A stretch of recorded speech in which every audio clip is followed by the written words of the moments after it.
योगेन चित्तस्य पदेन वाचा मलं शरीरस्य च वैद्यकेन योपाकरोत्तं प्रवरं मुनीनां पतञ्जलिं प्राञ्जलिरानतोऽस्मि।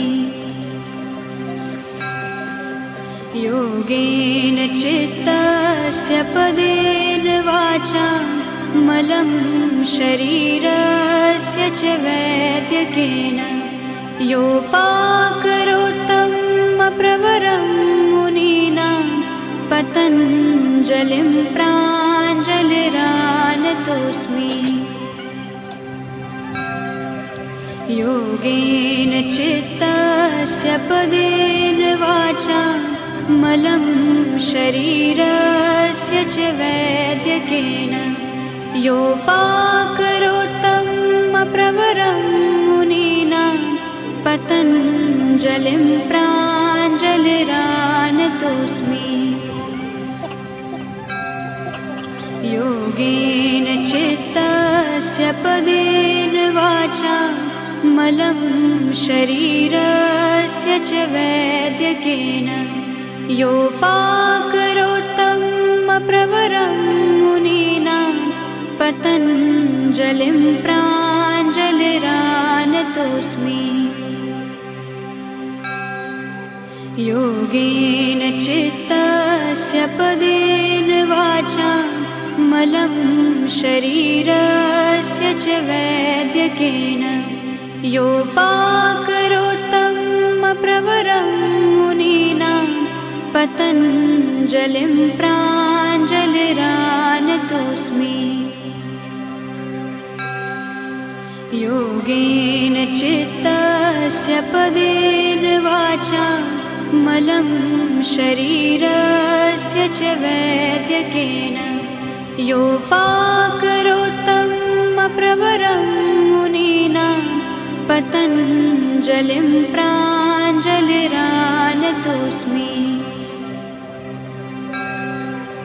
योगेन चित्तस्य पदेन वाचा मलं शरीरस्य च वैद्यकेन योपाकरोत्तं प्रवरं मुनीनां पतञ्जलिं प्राञ्जलिरानतोऽस्मि। योगेन चित्तस्य पदेन वाचा मलं शरीरस्य च वैद्यकेन योपाकरोत्तं प्रवरं मुनीनां पतञ्जलिं प्राञ्जलिरानतोऽस्मि। योगेन चित्तस्य पदेन वाचा मलं शरीरस्य च वैद्यकेन योपाकरोत्तं प्रवरं मुनीनां पतञ्जलिं प्राञ्जलिरानतोऽस्मि। योगेन चित्तस्य पदेन वाचा मलं शरीरस्य च वैद्यकेन योपाकरोत्तं प्रवरं मुनीनां पतञ्जलिं प्राञ्जलिरानतोऽस्मि। योगेन चित्तस्य पदेन वाचा मलं शरीरस्य च वैद्यकेन योपाकरोत्तं प्रवरं मुनीनां पतञ्जलिं प्राञ्जलिरानतोऽस्मि।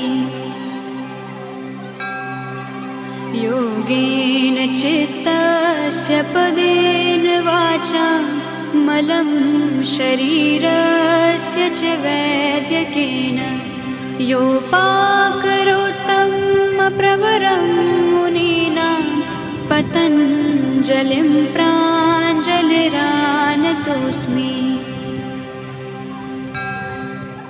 योगेन चित्तस्य पदेन वाचा मलं शरीरस्य च वैद्यकेन योपाकरोत्तमप्रवरं मुनिना पतञ्जलिं प्राञ्जलिरानतोऽस्मि।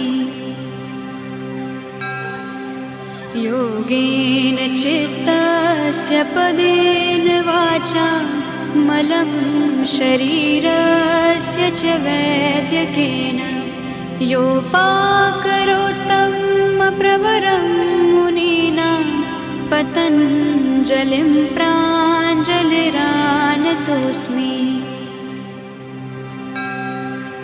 योगेन चित्तस्य पदेन वाचा मलं शरीरस्य